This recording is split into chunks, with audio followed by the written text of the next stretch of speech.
Okay, welcome back. We're rejoined by Julie Behling. Her new film is called Beneath Sheep's Clothing, and there's a book by the exact same name, and it is about the communist takeover of culture in the USSR and how it applies to today.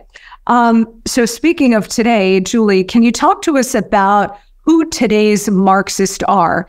We talked before the break about the weaponization of the American government and the DOJ and FBI. And I think a lot of Americans think of Marxists as, you know, Vladimir Lenin and Joseph Stalin and people of the past in a foreign country. But talk to us about who the American Marxists are, where they are, who they are, and what they're doing. Sure. And I'll go one step further. I'm going to talk about the 5 groups of people that are Marxist, communist enablers in America. Because most people who spread communism, Marxism in America, they don't know that's what they're doing. So, and that's really important to understand. It's kind of like a pyramid. At the top, you've got the money bags, the puppet masters.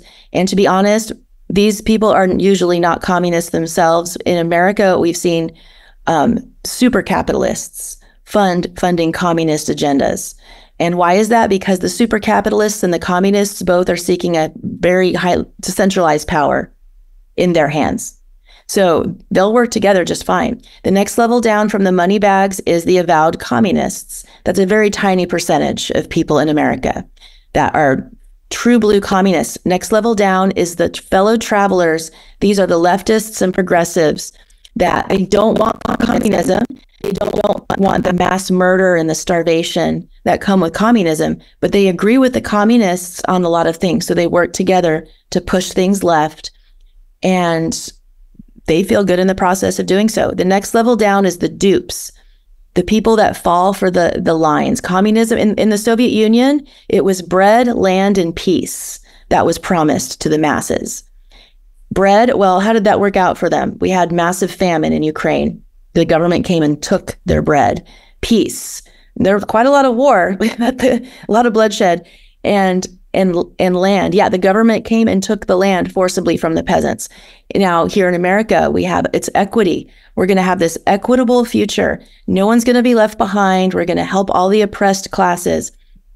That's what Marxism is. You find an oppressed class of people or someone who can be made to feel oppressed. You find the oppressor. You say, hey, that's your oppressor. Come and tear that down, and your life's going to be great. And then the communists come into that power vacuum and seize control. It's about the centralization of power, but they have these nice sounding promises that people fall for. That's level 1 dupes. Level 2 dupes is the 5th group of people that are communist enablers. These are people who know that something's not right with these agendas, something doesn't smell right, but they're too scared to speak out. They don't want to be called a bigot. They don't want to be called a homophobe. And so they keep quiet. And all of these groups are helping to enable these communist agendas. You know, Vladimir Lenin had a famous phrase, useful idiots, right? Yes.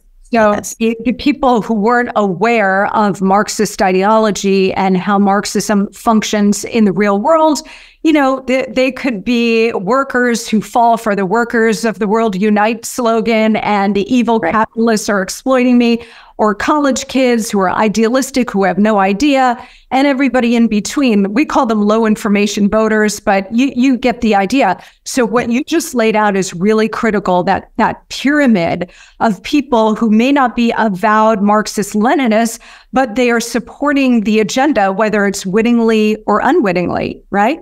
Absolutely. Yeah. And so in order for us to stop these agendas, we need to understand, do we fall in one of these 5 categories? And if so, what are we going to do about that? And of course, educating the populace is crucial for this. And, you know, it's really a tiny percentage of these avowed Marxists, but they were paid, they were funded to infiltrate all aspects of our culture. We had Antonio Gramsci, an Italian Marxist, who came up with cultural Marxism, a way to infiltrate the West so that it would fall to communism. They had to infiltrate education, the church, media, the legal system, and the family. And what do we see today in America? All of these cultural bedrock institutions are very badly damaged with Marxist ideologies. And we're in a very precarious position right now. We've got to do something. Yeah. You know, I remember for years, Julie, being on TV, Fox News, Fox Business, other networks, And I would warn about what I called socialism. And the only reason I used the word socialism for years was because I didn't want to scare the bejesus out of everybody, but I knew it was Marxism. I knew it was straight up communism. And I remember going on with Bill O'Reilly, who again is still a friend, but I would talk about socialism. I'd talk about Barack Obama as a committed socialist, and I'd get the reaction like, Crowley, you're crazy. Socialism. What are you talking about? There's no socialism here. And now it's full-blown Marxism. We talk about it very openly, as we should, but we have lost so much time. Julie, they've been at this for almost a century to knock over the United States and the West. So we are very late to the game here. What is your advice to the average American who might be hearing this conversation for the first time about how we can fight back? Right. Well, the good news is that there are more people in America who actually like America than there are of the people that want to destroy America. And if we can get enough people aware of these agendas and are just not going to go along with them, then we can stop this from being fully implemented. We need moms and dads and grandparents of children and grandchildren who are in the schools. We need to realize that these have turned into indoctrination camps. They look like the types of schools that we went to when we were kids, but within the schools and the teachers, it's not their choice. It's the curricula, the social and emotional learning and ethnic studies curricula that they have to teach or they lose their job. That this is actually brainwashing our children. It's removing Judeo-Christian ethics as the foundational ideology of our children and replacing it with woke Marxism. And we need to remove our children from the schools. We need to deprogram our children. I'm sorry, it's hard. I myself homeschool my 9-year-old son, and I'm a single mom. It's not easy. And I know, and we need communities to come together and help people who aren't able to homeschool, set up micro schools, work together. Then we have the churches. We need people to become aware of these agendas, educate their pastors. We need people to be worshiping. We didn't even have time to go into what the infiltration of the church looks like. That's a whole other topic. I hope people will watch the film Beneath Sheep's Clothing when it comes out in January, because they'll get a good education on that. We need to know what that looks like within the church, and we need to just say, no, we're not doing that.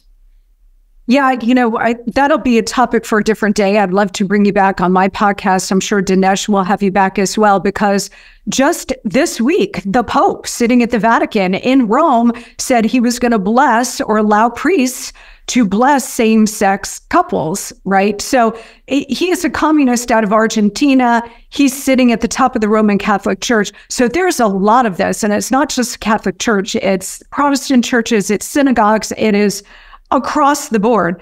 So One final question for you, Julie, because I think the average American hearing this conversation gets terrified, and rightfully so, and gets overwhelmed, because every direction they look in, they see that the Marxists have control. There's political Marxism with the complete takeover of our government and weaponization of government. They look at economic Marxism, the kind of out-of-control spending and socialist economic programs. They look at educational Marxism, that you're talking about the indoctrination of our kids, the takeover of our schools, and then they see cultural Marxism. So yes, it's Hollywood, movies, television, music, but it's also the drag shows for little kids and all of that kind of stuff, the gender agenda, all of that is cultural Marxism. And I think the average American feels very overwhelmed and might feel a little disheartened that we've let this happen to the country. And then, what can I do as a single person? So again, try to give people some real tools that they can use. And I know you do that in the film as well, but give them some hope about turning this around and what they can do. Right. We're adults here, and we need to look at the truth. And listen, when I wrote most of my book between 2009 and 2011, and I was very, very disturbed.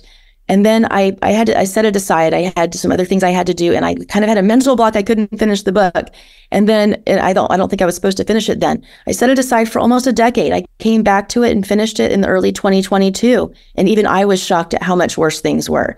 And I was super freaked out for a couple of days, but then I just absorbed it. Okay, this is the reality. I've got to accept this now that I know what the enemy is, now I know how to act to be able to defeat the enemy. If we don't understand the enemy playbook, we have no chance of foiling it. We have to understand it. We have to accept it. We have to be big boys and big girls.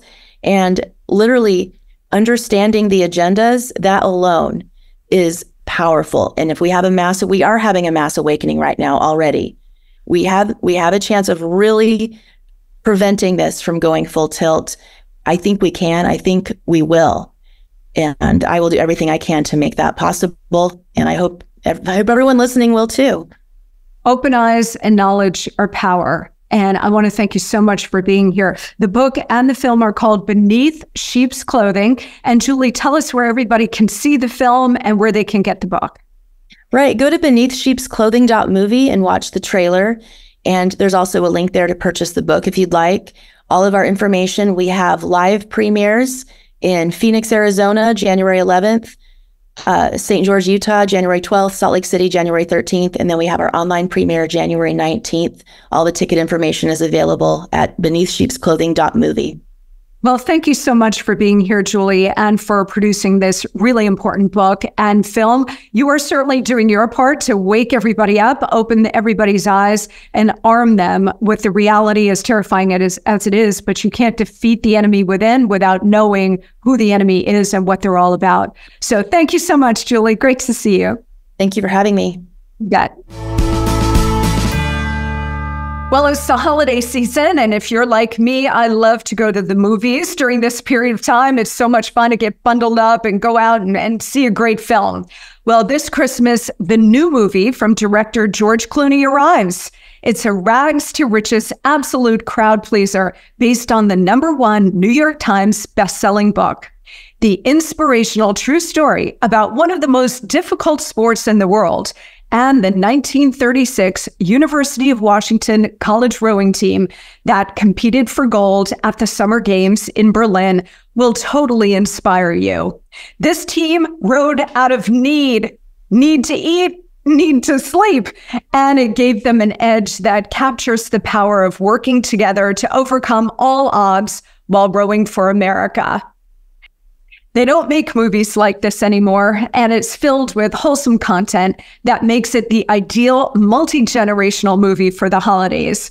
Joel Edgerton and Callum Turner star in this exciting and incredible story of courage, hard work, and determination, showcasing America at its very best. Believe in each other, believe in the impossible, The Boys in the Boat. Opens Christmas Day in theaters only. Get your tickets right now, boysintheboatmovie.com.